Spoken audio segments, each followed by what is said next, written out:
mardiji maɗa ton to ngam hay ko ñamoyɗa amma ñaminda maɗa ñamoyɗa ɗum nden dilloyɗa laggol ngol ɗum ngam Allah kanjum min jiiɗi hande min bolwa to dow ha hunde ɗo to modiɓɓe on nani ha ko bolweten ɗo yawwa ngam andi wattu ɗum ɗum nawu wattu ɗuɗɗum ko moye ay taƙayto saboda kokken kamɓe ma damaɓe kamɓe ma naɗani ɓe wolinde yawwa modibbo Muhammad i anani ha ko bolweten ɗo a'udhu billahi minash shaitanir rajim bismillahir rahmanir rahim wa sallallahu ala nabiyil karim assalamu alaikum wa rahmatullahi ta'ala wa barakatuh amin wa alaikum assalam ko fuɗɗam e getti jomirawo noon no modibbo malam Usman Muhammad bi sannan tigguɗo ngo wuro Allah laamiɗo ɓeydanamo jamu ɓeydanamo barjari sannan laatiɗo o ñaako nder huwoɓe ɓe Allah laamiɗo yaafomo Allah laamiɗo hokka wato muñal ko gi'i ko bolboɗa ɗum to haala sembitka wonta fuɗɗam imi wiyata wari a toyi gesa mo masarayi yeftama mo yeftiɗi gaba goo to heɓu ƴamamo wane a yokkini ittuki mo goduɗa gaba goo nder ka gesa mo bima mo yokkini te mbiyamo to imi raɓɓita hokkayan isini mi yiɗi mi dura mo waɗa dabbaji e nder o to ay to mo bi'ima yahu natto ay aya natta ɗum nde ma e fokki ko to mo bi'ima mi yokkinayi to ta nattama ngam a anda ko woni to nder to fa mo bi'ima mo yokkinayi amma a wari a natti fa to ko mo bino e ɗon to nder bo sai ma yoɓi sannan bono no malam Usman bi an bo ta yokkin ittida ko gaɗuɗa nder gesa maɗa kadi mbiya to a ittidayi alhaali bo a ittidi a ali tarkol kawai ɗum wari ɗum natti kadi mbiya ay kaza ma e ɗum no nder ɗon kaza ma e ɗum ɗum en kulo Allah gaba goɗɗe ayi ɓe gehi hikka ɗum rumi e bagiyese e masi kone to joni gese ɗum fuɗɗi yeftuki ha ndawi ɗum mbiya kadi gese har joni ɗum ɗon filano gesa geftidaka ko mbiɗa ɗum ɓangare kadi tagu wonnane nanga dabbayel ɗum woɗayi ko wonnane biya tokkay duro fiyamo ɗum woɗayi to ta nangi dabbayel ngel ɗon a yahiri ngel police station to honto mo magel waroy wi to na ngel tan fawduno e o nayi ma ko fa gondano na ɗum gotel fam woni mo yayi ay fa dole fa joɓa sannan kadi ta bi a tokkay duro mbiya a fiyaymo to duro on ɗon si hikka ɗon nder ndungu ɗum waɗi irin majum mo wonnanama duro mo tokki duro mo hewtaki duro dilli alidimo e nayyi to ko duro dilli alidimo e nayyi natta ɗo hanko bo kawai mo yofi nayyi ɗi nayyi natta bonnana o durel a ɗakkake ngel to kanko heɓatande namala to fi sabilillahi nden ɗon bonnire nde maɗa nden ma kayre nde ɗuuɗa ndema amma nde ɗi bonni ɗen an a ɗakkake ɗi nder gesa maɗa a ɗakkake durel nden nan ɗon a tokkayi bo nayi jahi natta ɗo mana har nangi yani to gam maka to Allah waɗi ma kuskure mbin duro kan ay jogiiɗo hiite ay won a wiyata a wunnanta ko ɗum an dottijo on duro hande sema a wonni to sawsey wari hema a wonni to ta toyi a wunnanama ta hollu suka barazana mbiya a fiya tago sakko ma mo dogga mo alduma e nayyi ɗi tokkumo kawai tokka nayi ɗin ɗiɗin goni bonnanɗima to se tokkaɗe la sam suka on mo waale to ladde na mo eroto to se tokkaɗe hankali to mo lawlake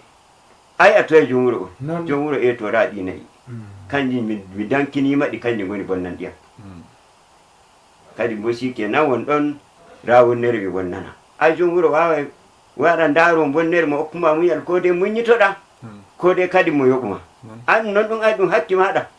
kone to hande e jamu to amma to ni har a wi way a fiya durel ko bo kadi ɗakkoɗa durel ngel dogi ladde to wonnere maɗa nden ɗiɗi bonnoyta ɗi nde ɓuuri nden ɗon nde ɓuuri ɗum nde maɗa nde to gam ma kami nodda duroɓe gam Allah ɗum siri ɗum Hononde Fulɓe iɗum watine iɗum nodda amma ɗum mbi'i sa mi'i na waɗa ala tago ko nani hay tokka kawa kona noon ta nani garɗa a kakkilante nayi meɗen sannan onon ma ɓe gese kadi okkon hakki toon to on gettini ko gettinto gam Allah okkon piili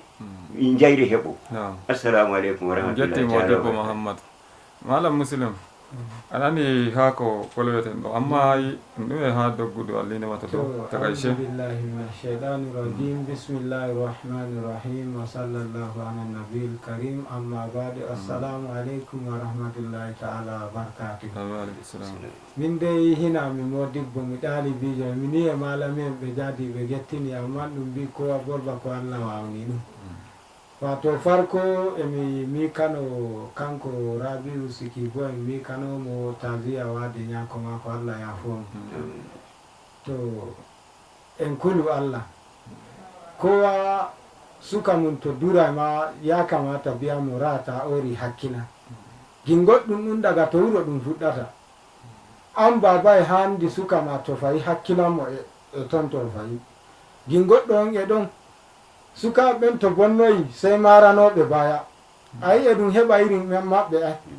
eɗum heɓa irin maɓɓe suka bonna baba ay to e wodinayi biya mi sora mi biyo ko ton to suka yehi fi mo gesa baba sey itta cede biyo ayi a haɓani suka gindi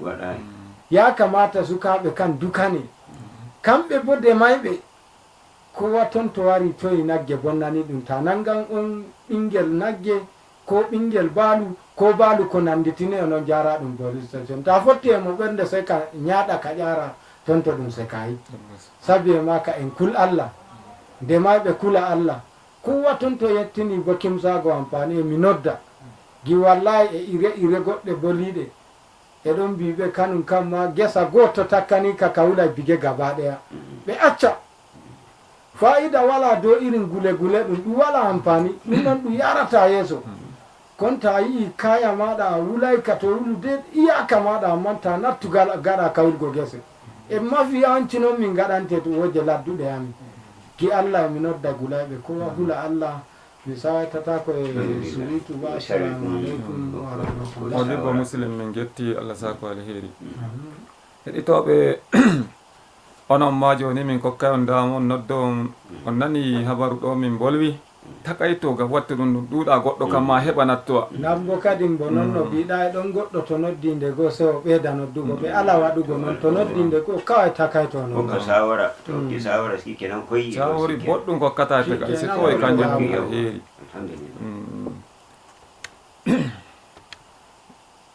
assalamu aleykum assalamu aleykum moy won dow lawol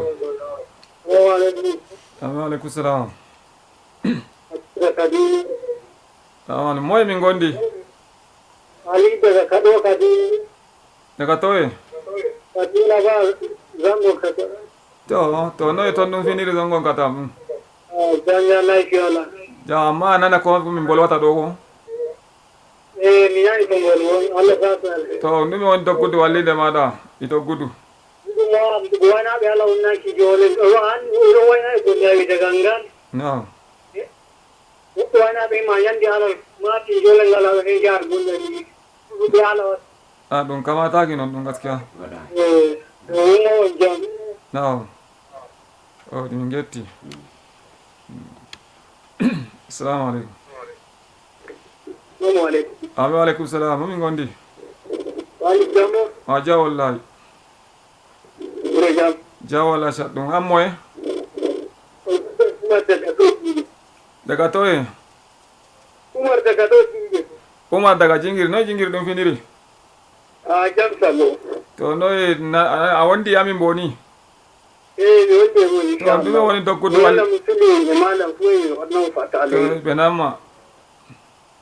min shawariyan ɗum hokkugo to da gwamnati nafta nder iri iri gesa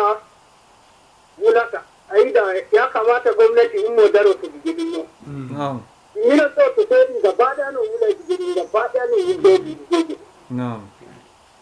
no dukkan wannan no to min getti Allah sako alheri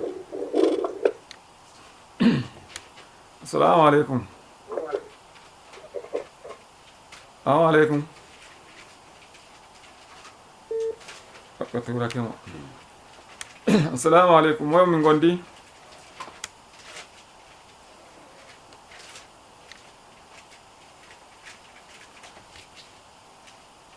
assalamu aleykum hande network ɗum waɗa network ɗin dal. to Assalamu alaikum. Moy min gondi. Amin wa alaikum salam. Ma ja wallahi mo min gondi. Ja wala shaɗum. Ja wallahi. Kala magana da babawo shi ne ko da garo da Allah ke yi kuma. To noy babawo non ar ko taɗum hiniri. Alhamdulillah wala ta mu ku fata da kai da malam da ku. To suna jin ka babawo. Ya ci ko da ta da alheri da wannan ya mana da mana dan ta yana da No. ai kira ne maka fatan alheri da fatan za ta tashi lafiya. Mun gode Allah saka da alheri. Allah saka da alheri. Assalamu alaikum. Assalamu alaikum. Wa alaikum salam. Allah saka alheri. Malam mutum sai ba ki duka ainihin ku fatan alheri. Ina jin ka. Ina Ibrahim da gobe daga cikin garin. To ya narkuta yawa gari. Yake kallon malam amma akwai wani abu da yake faruwa da yaran ku malam. Na'am. Wallahi yaran ku anan inda muke kallon wannan. Na'am. Ai wani ba daidai ba. Na'am. Yanzu aka kai ku ta fita nan yake. Sun sa sun ne daga baki daya. Na'am. Ya kamata a ce ku ɗauka da mutum ne. Insha Allah. Tsakanin da Fulani zaman lafiya ne da zama alkhairi. Haka muke magana da ma. Da zan taɓa kai tsara ba. Na'am. Saboda ku tare da Fulani ba wannan. Allah ka duka da mutum ne. Na'am. Allah a tsaya na ta Ibrahim da gobe. Shi ne muke magana a kai dama. Allah saka da alkhairi. Da fatan insha Allah za su. Assalamu alaikum.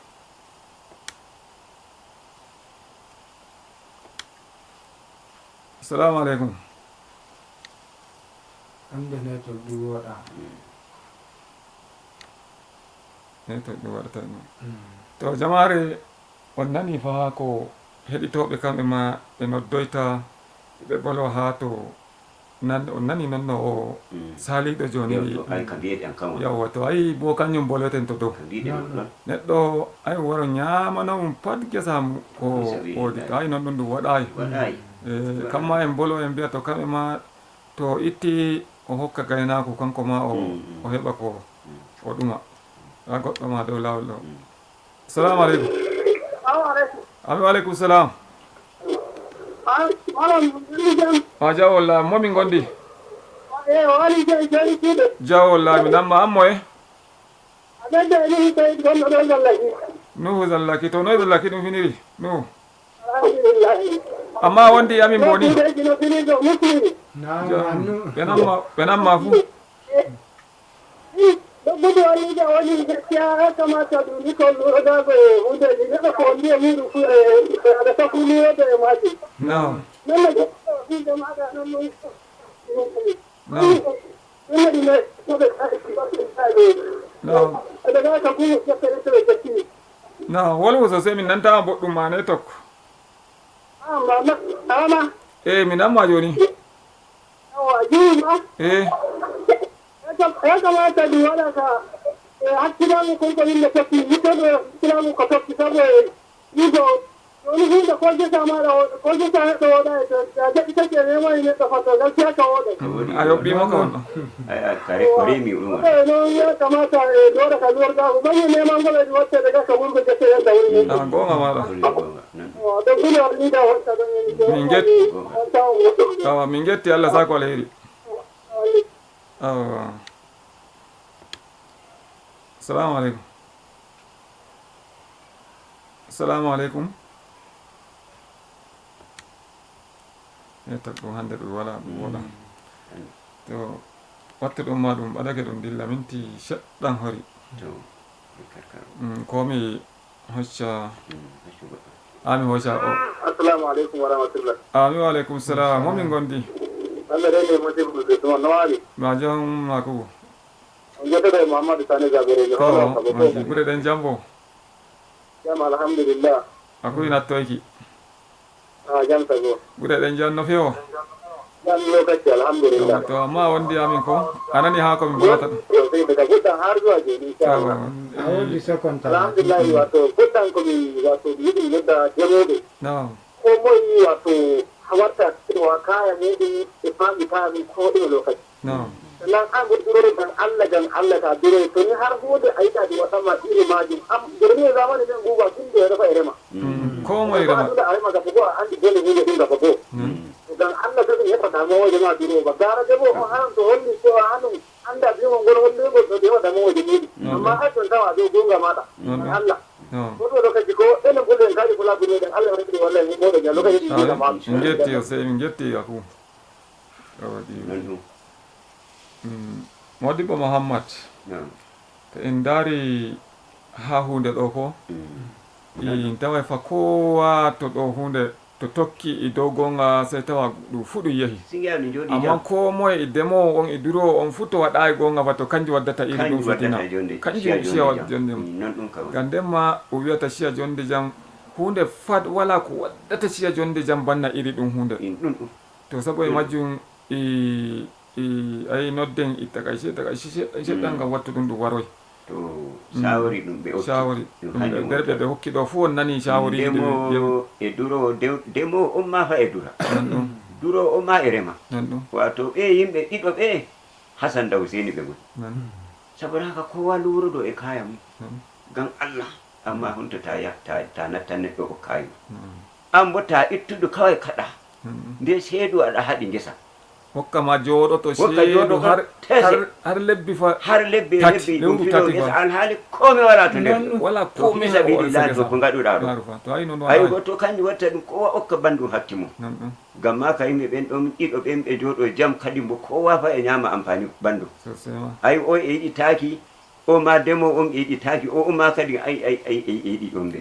saboda haka sey jiya kowa mi jooɗake jam kowa hokki koɗo kanjum waddata bono o on mbi'i mone ɗen wonta ɗon sey jiya goɗɗo kowa nattanama to waro sey jiya wuli desam to Allah laami ɗo jam karshe ko biyami